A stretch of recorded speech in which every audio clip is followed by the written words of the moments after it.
بسم اللہ الرحمن الرحیم۔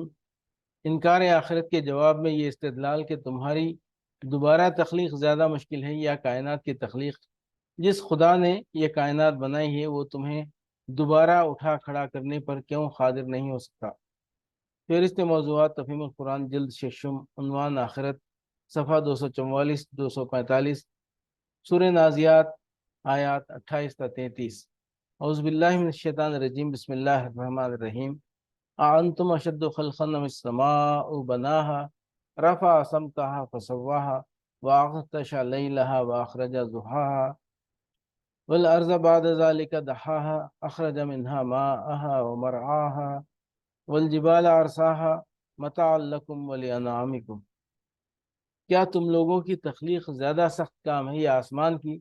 اللہ نے اس کو بنایا، اس کی چھت خوب اونچی اٹھائی، پھر اس کا توازن قائم کیا اور اس کی رات ڈھانکی اور اس کا دن نکالا۔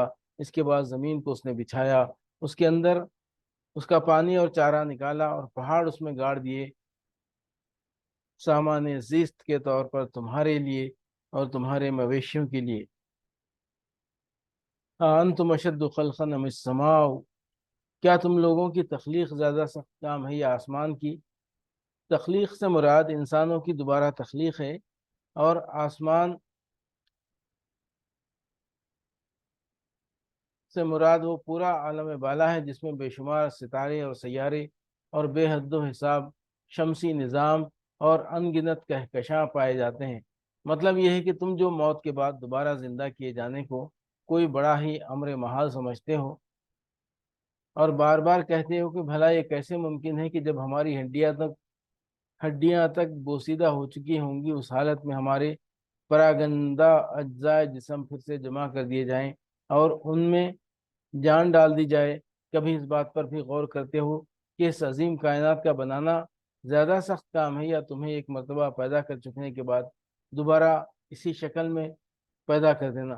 جس خدا کے لیے وہ کوئی مشکل کام نہ تھا، اس کے لیے آخر یہ کیوں ایسا مشکل کام ہے کہ وہ اس پر قادر نہ ہو سکے؟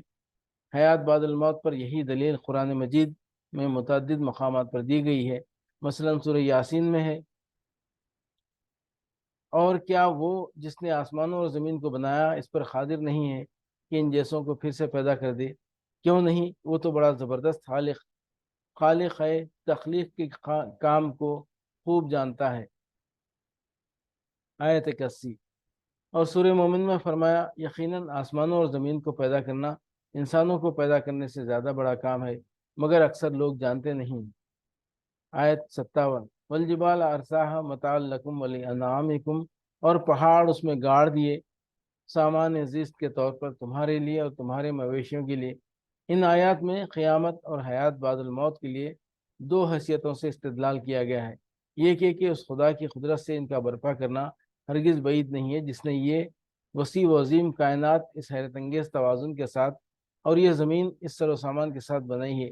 دوسری یہ کہ اللہ کی کمال حکمت کے جو آثار اس کائنات میں، اس زمین میں صریحاً نظر آ رہے ہیں، وہ اس بات پر دلالت کرتے ہیں کہ یہاں کوئی کام بے مقصد نہیں ہو رہا ہے۔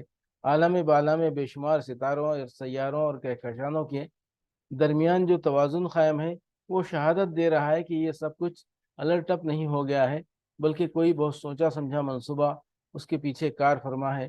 یہ رات اور دن کا باقاعدگی سے آنا اس بات پر گواہ ہے کہ زمین کو آباد کرنے کے لیے یہ نظم کمال درجے دانائی کے ساتھ قائم کیا گیا ہے۔ خود اسی زمین پر وہ خطے بھی موجود ہیں جہاں 24 گھنٹے کے اندر دن اور رات کا الٹ پھیر ہو جاتا ہے، اور وہ خطے بھی موجود ہیں جہاں بہت لمبی راتیں ہوتی ہیں۔ زمین کی آبادی کا بہت بڑا حصہ پہلی قسم کے خطوں میں ہے، اور جہاں رات اور دن جتنے زیادہ لمبے ہوتے جاتے ہیں وہاں زندگی زیادہ سے زیادہ دشوار اور آبادی کم سے کم ہوتی چلی جاتی ہے، یہاں تک کہ 6 مہینے کے دن اور 6 مہینے کی راتیں رکھنے والے علاقے آبادی کے بالکل قابل نہیں ہیں۔ یہ دونوں نمونے اسی زمین پر دکھا کر اللہ تعالیٰ نے اس حقیقت کی شہادت پیش کر دی ہے کہ رات اور دن کی آمد و رفت کا یہ باقاعدہ انتظام کچھ اتفاقاً نہیں ہو گیا ہے، بلکہ یہ زمین کو آبادی کے قابل بنانے کے لیے بڑی حکمت کے ساتھ ٹھیک ٹھیک ایک اندازے کے مطابق کیا گیا ہے۔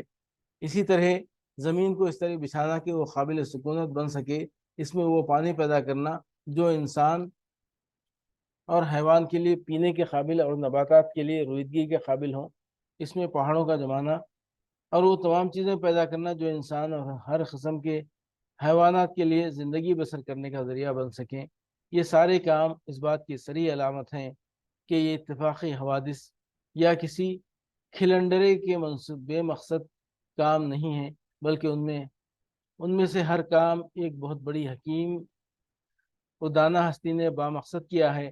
اب یہ ہر صاحب عقل آدمی کے خود سوچنے کی بات ہے کہ آیا آخرت کا ہونا حکمت کا تقاضا ہے یا نہ ہونا۔